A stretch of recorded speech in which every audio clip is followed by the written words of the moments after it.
Ya, shalom. Ya, kembali Bapak Ibu Saudara, hati kita melimpah dengan syukur karena kita telah melihat begitu nyata kasih Tuhan terbukti pada saat ini kita boleh ada semua karena kasih Tuhan dan kemurahan Tuhan kepada kita. Bahwa memang dalam perjalanan hidup kita di dunia ini Bapak Ibu Saudara silih berganti mengalami badai-badai kehidupan. Berbagai tantangan, persoalan terjadi selama kita hidup di dunia ini silih berganti. Namun Bapak Ibu Saudaraku yang dikasihi Tuhan, kita mau melihat bagaimana keputusan yang terbaik menghadapi berbagai keadaan. Karena ketika Bapak Ibu Saudara kita diperhadapkan dalam menghadapi berbagai keadaan, itu kita dituntut untuk mengambil keputusan. Keputusan apa yang kita ambil ketika menghadapi tantangan persoalan itu. Dan kenyataannya Bapak Ibu Saudara, banyak manusia keliru mengambil keputusan di masa-masa yang sulit. Tetapi kita mau melihat dalam firman Tuhan bagaimana keputusan terbaik menghadapi berbagai keadaan. Kita akan belajar dari kehidupan Yosafat, seorang raja, dan kemudian juga dengan orang-orang Yehuda. Mari kita buka Alkitab kita dari 2 Tawarik pasal 20 ayat 1 sampai dengan ayat yang ke-9. 2 Tawarik pasal 20 ayat 1 sampai dengan ayat yang ke-9. Kita akan baca Bapak Ibu Saudara, bersama-sama kita akan baca ayat-ayat firman Tuhan ini. 2 Tawarik pasal 20 ayat 1 sampai 9. Kita baca mulai dari ayat yang pertama. 1, 2, 3. Setelah itu Bani Moab dan Bani Amon datang berperang melawan Yosafat bersama-sama sepasukan orang Meuni. Datanglah orang memberitahukan Yosafat, suatu laskar yang besar datang dari seberang laut Asin dari Edom menyerang tuanku. Sekarang mereka di Hazezon Tamar, yakni Engedi. Yosafat menjadi takut, lalu mengambil keputusan untuk mencari Tuhan. Ia menyerukan kepada seluruh Yehuda supaya berpuasa. Dan Yehuda berkumpul untuk meminta pertolongan daripada Tuhan. Mereka datang dari semua kota di Yehuda untuk mencari Tuhan. Lalu Yosafat berdiri di tengah-tengah jemaah Yehuda dan Yerusalem di rumah Tuhan, di muka pelataran yang baru, dan berkata, "Ya Tuhan Allah nenek moyang kami, bukankah Engkau Allah di dalam surga? Bukankah Engkau memerintah atas segenap kerajaan bangsa? Kuasa dan keperkasaan ada di dalam tangan-Mu, sehingga tidak ada orang yang dapat bertahan melawan Engkau. Bukankah Engkau Allah kami yang menghalau penduduk tanah ini dari depan umat-Mu Israel dan memberikannya kepada keturunan Abraham sahabat itu untuk selama-lamanya?" Lalu mereka mendiami tanah itu dan mendirikan bagimu tempat kudus untuk nama-Mu.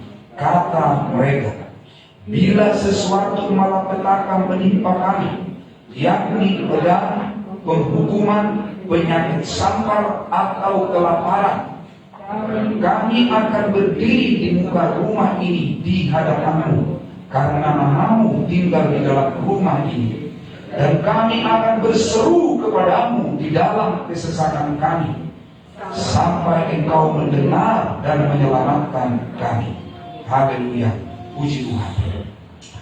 Kita belajar dari firman Tuhan ini, yaitu tentang keputusan terbaik menghadapi berbagai keadaan.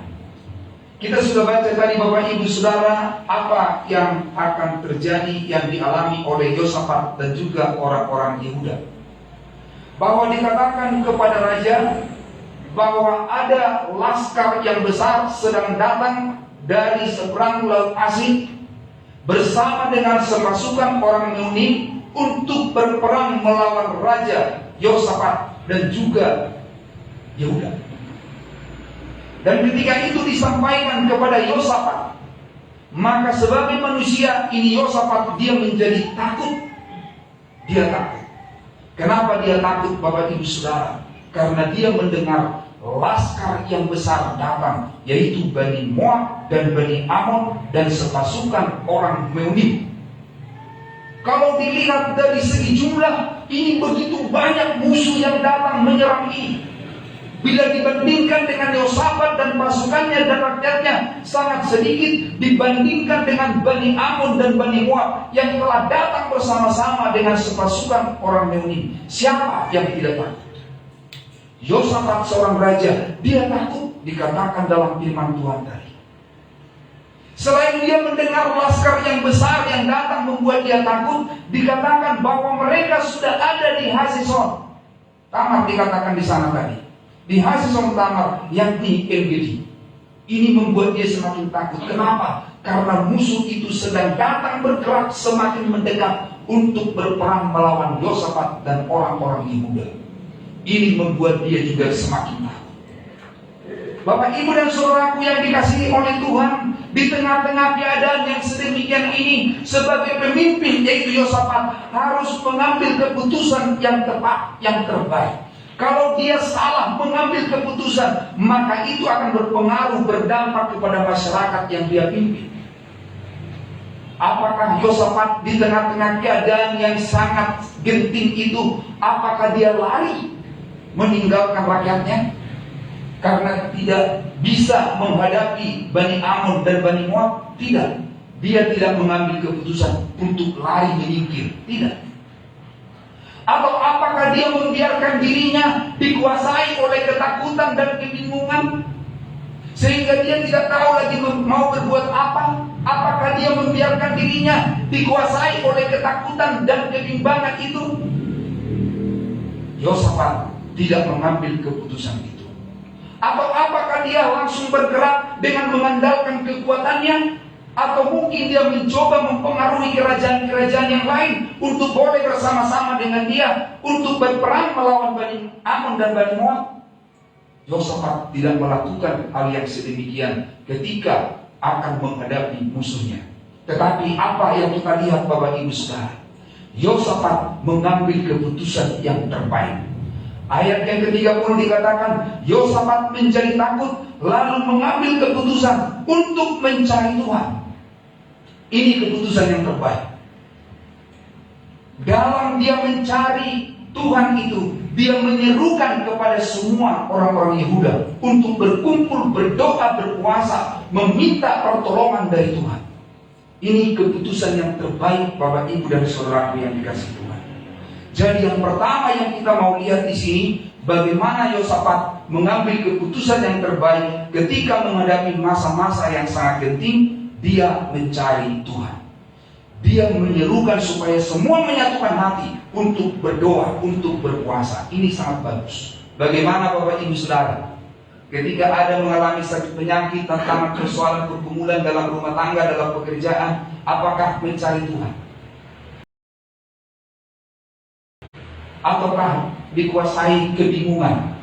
Atau mau bertindak lagi dengan hal yang keliru? Bukan mencari Tuhan, tapi mencari dukun. Tambah salah lagi. Tetapi kita lihat di sini, Bapak Ibu Saudara, Yosafat, mereka mencari Tuhan, menyerukan itu. Dan yang kedua, Bapak Ibu Saudara, keputusan yang terbaik dalam menghadapi segala keadaan. Dalam mencari Tuhan itu yang kedua dikatakan, memperkatakan kemahakuasaan Tuhan. Memperkatakan kemahakuasaan Tuhan. Di mana kita melihat ayat ini, Bapak Ibu Saudara? Ayat 5 dan 7 dikatakan demikian. Lalu Yosafat berdiri di tengah-tengah jemaah Yehuda dan Yerusalem di rumah Tuhan di muka pelataran yang baru dan berkata, "Ya Tuhan Allah nenek moyang kami, bukankah Engkau Allah di dalam surga? Bukankah Engkau memerintah atas segenap kerajaan bangsa? Kuasa dan keperkasaan ada di dalam tangan-Mu, sehingga tidak ada orang yang dapat bertahan melawan Engkau. Bukankah Engkau Allah kami yang menghalau penduduk tanah ini dari depan umat-Mu Israel dan memberikannya kepada keturunan Abraham sahabat-Mu itu untuk selama-lamanya?" Jadi dalam kita mencari Tuhan, mengambil keputusan yang terbaik, Bapak Ibu Saudara, selain kita berdoa meminta pertolongan kepada Tuhan, jangan lupa memperkatakan kemahakuasaan Tuhan. Sebagaimana Yosafat ini, dia berdiri di tengah-tengah jemaat. Yang tadinya dia diliputi oleh ketakutan, tapi kemudian dia mengambil keputusan mencari Tuhan. Dan kemudian dia berdiri di tengah-tengah umat itu dan berkata, bukankah engkau Allah yang ada di surga? Bukankah engkau Allah yang berkuasa atas segala kerajaan? Bukankah engkau memiliki kuasa? Tak di tanganmu ada kuasa. Luar biasa Bapak Ibu Saudara. Di tengah-tengah keadaan yang genting sedemikian, jangan lupa memperkatakan kemahakuasaan Tuhan. Bagaimana dengan Bapak Ibu Saudara yang dikasihi Tuhan, ketika mengalami berbagai keadaan yang sedang Bapak Ibu alami? Apakah memperkatakan kemahakuasaan Tuhan dengan berkata, Tuhan memang berat tantangan yang saya alami, tapi aku percaya Engkau adalah Allah yang dahsyat, Engkau Allah yang maha kuasa, Engkau Allah yang sanggup melakukan keajaiban-keajaiban. Aku yakin Engkau menolong saya. Bapak Ibu Saudara, jangan lupa memperkatakan kemahakuasaan Tuhan, supaya kita dengar sendiri dan juga didengar oleh orang lain, dan itu membangkitkan iman dan kepercayaan kita. Inilah yang dilakukan oleh Yosafat dalam mengambil keputusan yang terbaik saat-saat yang genting itu. Dia memperkatakan kemahakuasaan Tuhan.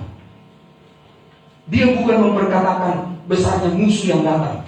Dia tidak berkata kepada tentara-tentaranya, kepada masyarakatnya, aduh itu Bani Amun, Bani Moab, begitu mereka laskar-laskar yang besar, aduh bagaimana kita ini apa semua, mereka sudah semakin dekat, aduh bagaimana kita ini. Bukan hal-hal tentang persoalan itu yang harus diperkatakan, tetapi kemahakuasaan Tuhan itu diperkatakan, dan itu membangkitkan iman. Jadi Bapak Ibu Saudara, keputusan terbaik dalam menghadapi berbagai keadaan, mencari Tuhan dan kemudian memperkatakan kemahakuasaan Tuhan. Dan yang ketiga Bapak Ibu Saudara, memperkatakan keyakinan yang kokoh kepada Tuhan. Memperkatakan keyakinan kita yang kokoh kepada Tuhan. Perkatakan keyakinan kita. Ayat 9 sampai dengan ayat 10. Bila sesuatu malapetaka menimpa kami, yakni pedang, penghukuman, penyakit sampar atau kelaparan, kami akan berdiri di muka rumah ini di hadapanmu, karena namamu tinggal di dalam rumah ini. Dan kami akan berseru kepadamu di dalam kesesakan kami, sampai engkau mendengar dan menyelamatkan kami. Apa yang dikatakan di ayat-ayat ini sedang memperkatakan keyakinan. Memang yang dialami oleh Yosafat pada waktu itu adalah peperangan. Tetapi di ayat yang ke-9 bukan hanya dalam keadaan peperangan saja, tapi dikatakan tadi, yakni ketika menghadapi malapetaka, menghadapi pedang, menghadapi penghukuman, menghadapi penyakit sampar dan kelaparan dan lain sebagainya.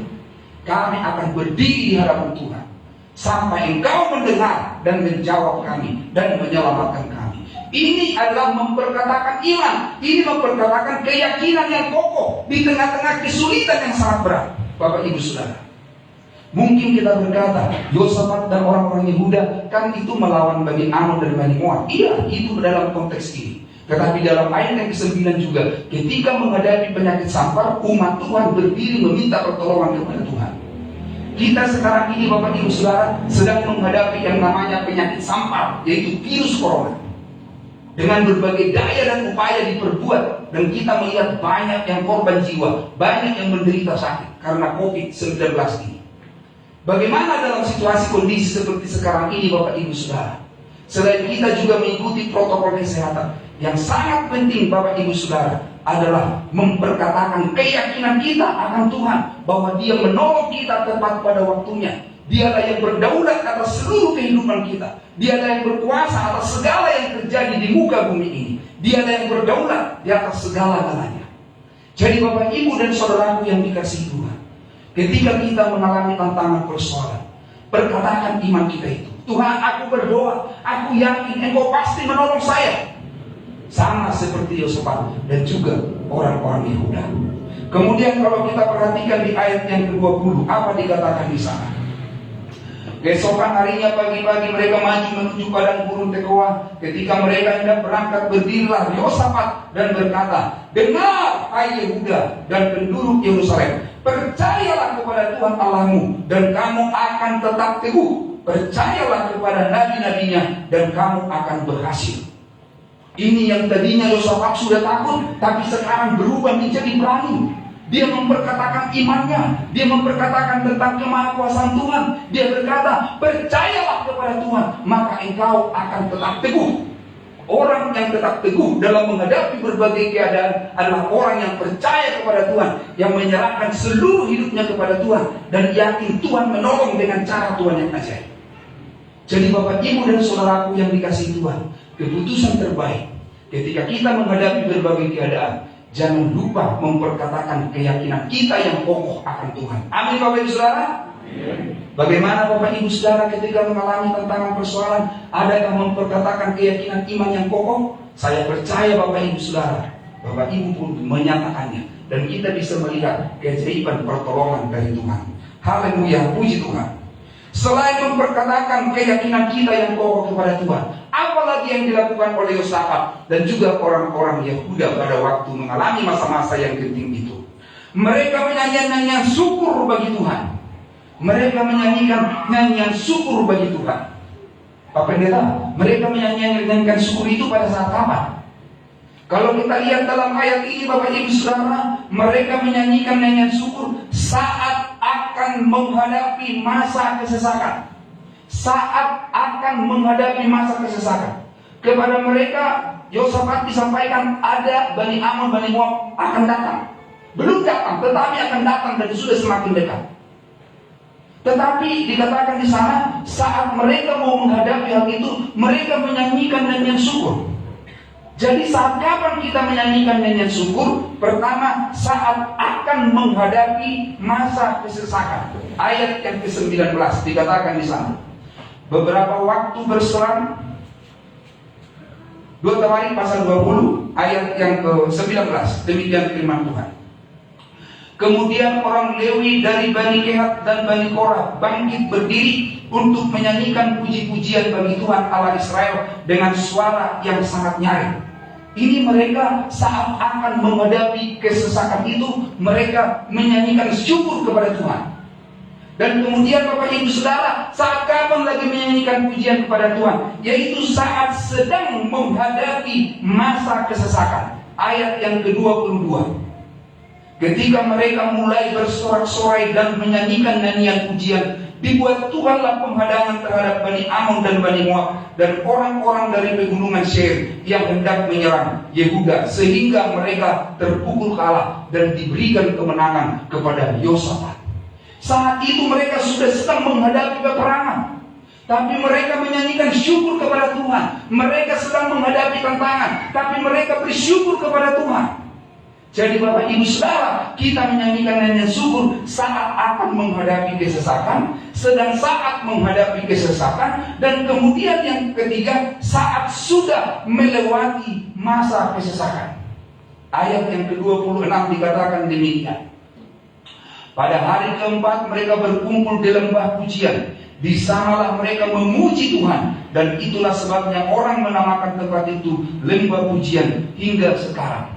Karena kenyataannya Bapak Ibu Saudara, ketika Yosafat dan orang-orang Yehuda mereka menyanyikan pujian bagi Tuhan, maka Tuhan mengadakan penghadangan terhadap Bani Ammon dan Bani Moab, sehingga mereka saling bunuh-membunuh para musuh itu. Akhirnya Bapak Ibu Saudara, Yosafat dan orang-orang Yehuda mendapatkan kemenangan. Bahkan begitu banyak kejayaan yang mereka dapat pada waktu itu. Ini semua kuasa Tuhan, kedaulatan Tuhan. Jadi mereka pun menyanyikan nyanyian syukur kepada Tuhan. Bagaimana dengan kita Bapak Ibu Saudara? Adakah kita menyanyikan nyanyian syukur kepada Tuhan ketika kita saat akan menghadapi kesesakan? Adakah kita menyanyikan nyanyian syukur kepada Tuhan saat kita sedang mengalami kesesakan? Adakah kita menyanyikan syukur kepada Tuhan saat kita sudah melewati masa-masa kesesakan? Kadang-kala Bapak Ibu Saudara, ketika mau menghadapi masa kesesakan, sepertinya tidak ada lagi kesempatan untuk menyanyi. Padahal diberikan di sini keputusan yang terbaik ketika menghadapi masa kesesakan, nyanyikan nyanyian syukur kepada Tuhan. Karena ketika kita menyanyikan nyanyian syukur kepada Tuhan, membuktikan keyakinan kita yang kokoh kepada Tuhan bahwa Tuhan menolong kita. Dialah yang layak kita puji dan kita sembah. Tapi jangan lupa juga Bapak Ibu Saudara, ketika sudah melewati masa yang sukar itu, harus juga menyanyikan syukur kepada Tuhan. Kita umat manusia kadangkala ketika sudah mendapatkan berkat yang berlimpah, semua berjalan dengan baik, kadang lupa menyanyikan syukur kepada Tuhan. Kita lihat dalam firman Tuhan ini, diingatkan kepada kita, dalam segala keadaan, nyanyikanlah syukur bagi Tuhan. Dalam nyanyian syukur itu dikatakan, bahwasanya untuk selama-lamanya kasih setianya. Artinya, bagaimanapun keadaan yang sedang dialami oleh umatnya, bagaimanapun keadaan yang sedang kita alami Bapak Ibu Saudara, Tuhan dengan kesetiaannya tidak meninggalkan dan tidak membiarkan kita. Dia menolong, menghibur dan memberikan kita kekuatan. Sehingga kalau saat ini Bapak Ibu boleh ada, ini semua juga karena pertolongan Tuhan kepada kita. Bukankah Bapak Ibu Saudara sudah pernah mengalami masa-masa kesesakan? Ya, saya sendiri pun banyak mengalami masa-masa kesesakan.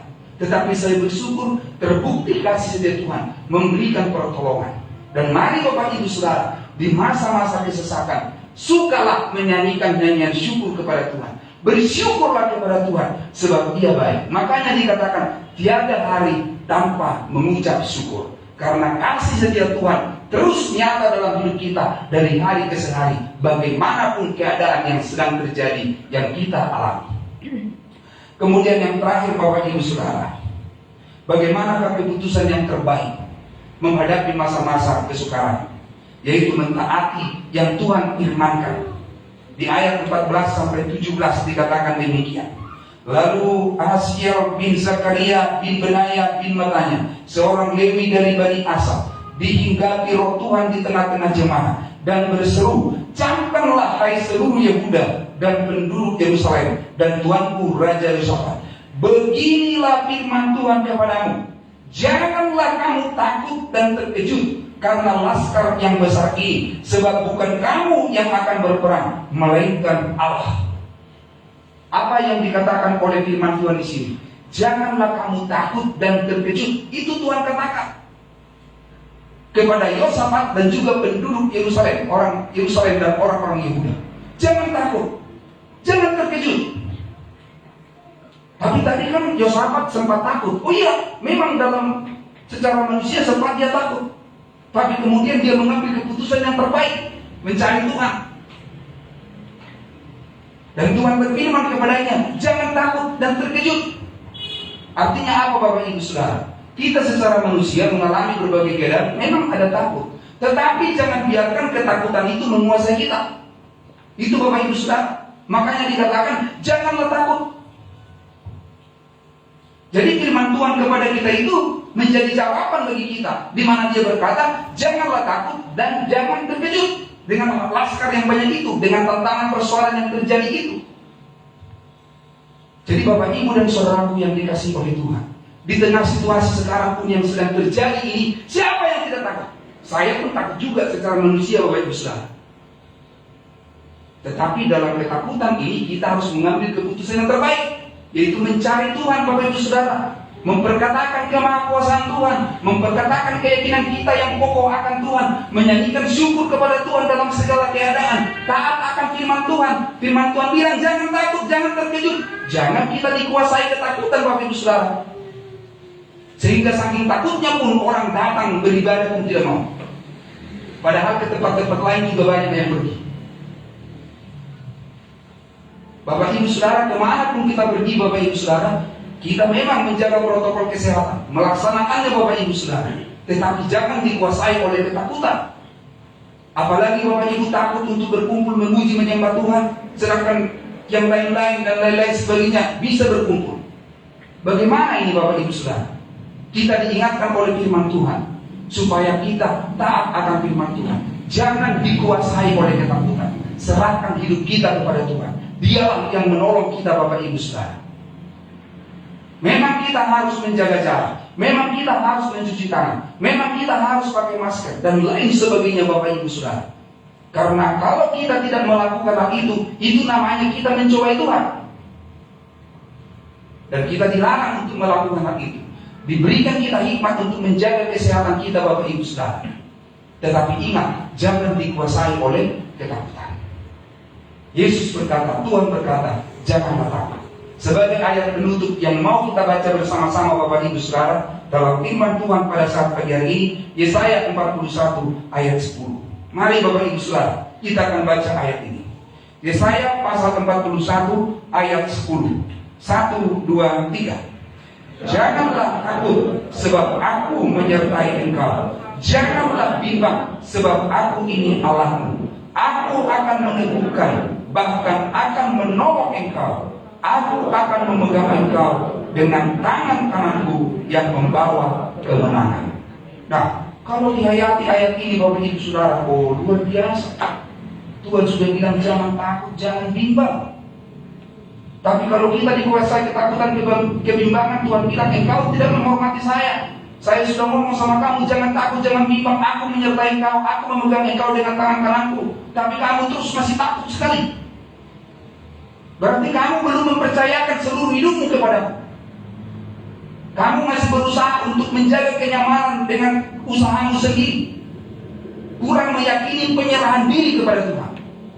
Makanya diingatkan oleh firman Tuhan kepada kita Bapak Ibu Saudara, jangan takut, jangan bimbang. Aku menyertai engkau. Aku memegang engkau dengan tangan kananku yang membawa kemenangan. Perjalanan hidup kita ke depan ini Bapak Ibu Saudara adalah perjalanan hidup yang semakin banyak berbagai macam keadaan, bahkan semakin mengalami masa-masa yang sangat genting.